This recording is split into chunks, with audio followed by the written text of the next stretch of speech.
Currently in studio by Dr. Rashid Tanko Computer. We all know him. We knew him more when the elections were near. The elections are over, so he's now in charge of GIVEC. We'll talk a little bit about that maybe in subsequent bulletin. But tonight he's here to join us to have that discussion on the matters that we're discussing. He's the Deputy Director of Elections and IT of the National Democratic Congress. Thank you so much, Doc, for making time with us. Grateful. I believe you've been observing from afar the event that unfolded later parts of the day. What have been your observations so far? The arrest and then the detention. Your opponents think that you are persecuting members of the NPP. What has been your observation so far? Very well. Let me say good evening to you and my colleague and your cherished viewers across Ghana. Specifically my people in Bimbila constituency. I wish them well. Watch a lot of yes. I wish them well. Right. I mean, you see, we are not going to rewind the system, the security architecture of this country. Nobody is rewinding it. The government of His Excellency John Dramani Mahama inherited a security architecture which has not been altered as we speak now. Nothing has been done to it, apart from some few changes that has been made in terms of leadership. Apart from that, nothing has changed. The modus operandi of the security architecture is still what is going on. Nobody has altered it. Just some 5 months back, this same group of people, the minority group, then they were a majority, right, found favors in going to court. Anytime there was issued the thing that it was the law court that will resolve the matter. I'll give you an example. It's the issue of 4 MPs who had some, because they went and contested in some different independents and all that, and it came to Parliament, right, and the Speaker made a ruling that they were not supposed to continue to be members of Parliament. Right. My worthy brother, Honorable Afenyo Maki, who is now the minority leader, was the majority leader, ran to the court. At that time, he found it expedient to go to the court so that the court will restrain the leadership of Parliament from carrying through that kind of decision. Right. And they succeeded in that tangent. Several issues they have run to court on that matter. Now, if a lawfully organized arrest is occasioned, and you think that you have issues with the manner in which the arrest has been occasioned and all that, you know the right place to go. Go to court. You go to court. They went to court several. Look, when Edu Boyne, the former Signal Bureau boss, was arrested, and the bail was placed on him, bail bond was placed on him. His counsel, Leonard, the former MP for Abakwa, Atachia, went back to the court and asked that the bail bond was high and therefore they should reduce it for his client. Right. The court reasoned with him and reduced the bail bond. Okay, and that's how he got his freedom. Government didn't stop it. Government didn't say we are not going to abide by the court decision because the security agents slapped a higher bail bond and the High Court reduced it. So government is not going to respect. We are not lawless government. This is not a lawless government. Okay, so we respected the court decision, and the bail bond was reduced for him, and he got his freedom. Now today, is it because he's your regional chairman? The man was lawfully arrested. Not that he was not, he was arrested by some group of people. He was arrested by the state security. They know it.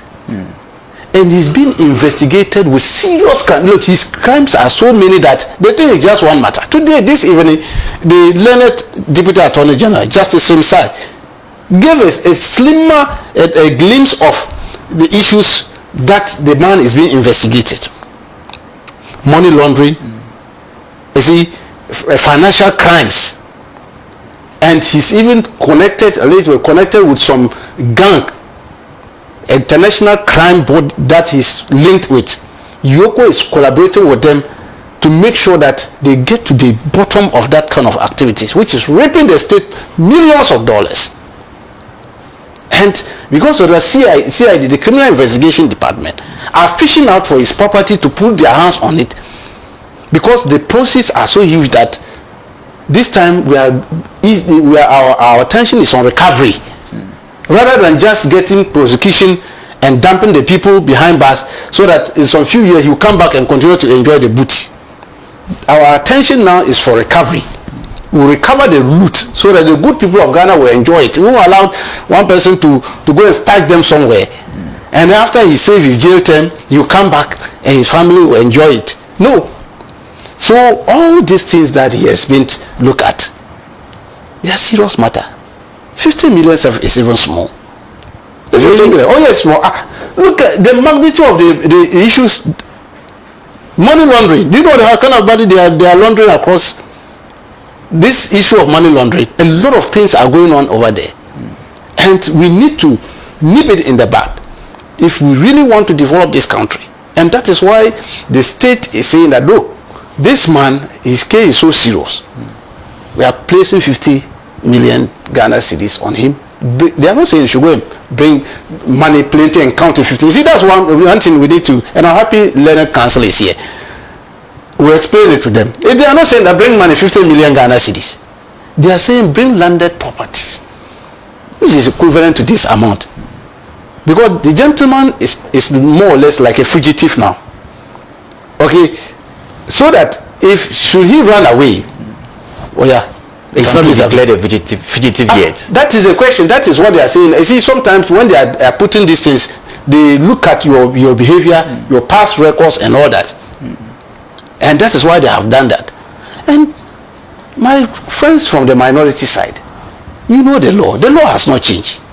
The law has not changed. The law is the law. I'm borrowing from Tokono.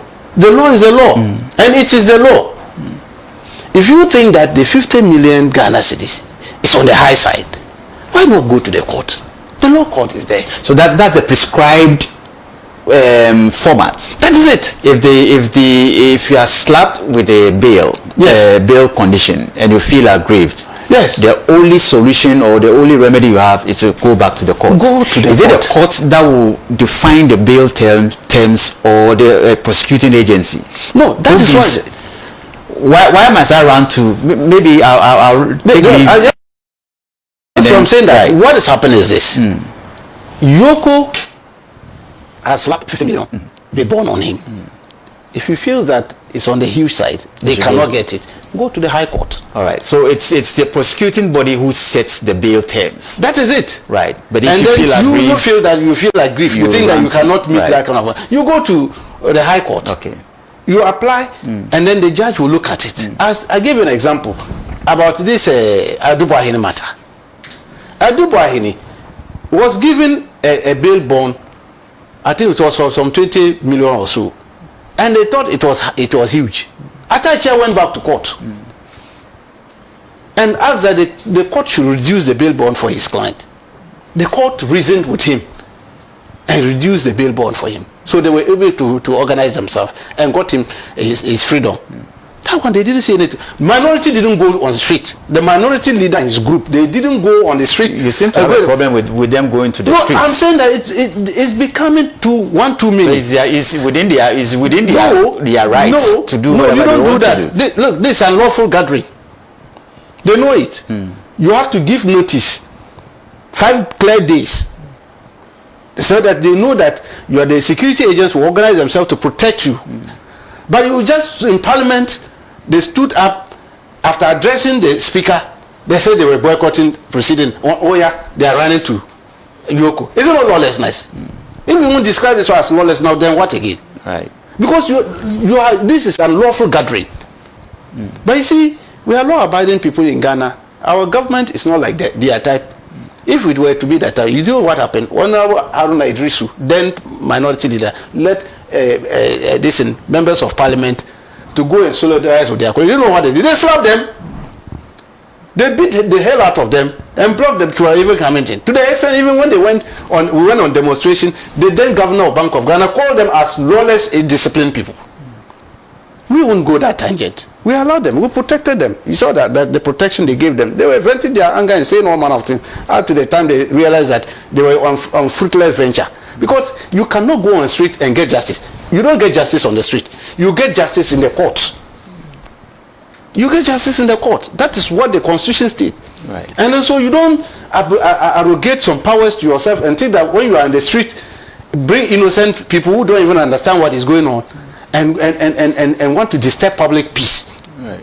We will manage them, and the state is managing them, and make sure that yes, they've done their part today. I'm told they went back to parliament. They say they will go back to parliament and reorganize themselves. Fine.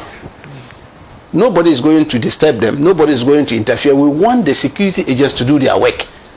And that is why we are saying, as a government and a party, we will not interfere in the security agencies. The NDC will not interfere. That's why you hardly will see NDC putting its hands in this matter. No, we want the security agencies to do their work. It's the same security agents that we came and inherited, and they are doing their professional work. Yes, we might have issues with them previously.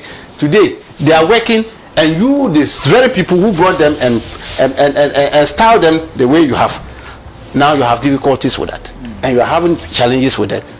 And funny enough, to learn on this, I've seen a trend. They are trying to draw in the Flagstaff House into this matter. They have no moral justification to do that. What business has he got to do with this? The president is busy in thinking of how to develop the country, and within the shortest possible time, look at how he brought down the dollar rate. But he's in charge of the security apparatus. I am saying that he has so given the mandate to them. The answer to him. He has given the mandate to them to govern the security architecture, and they are doing just that. So why will he be interfering in that? Right. Are they going to tell us that that's what Nanado was doing? That is what I'll come back to you and ask you why you think the NPP think the government is persecuting their members. I've been joined in studio by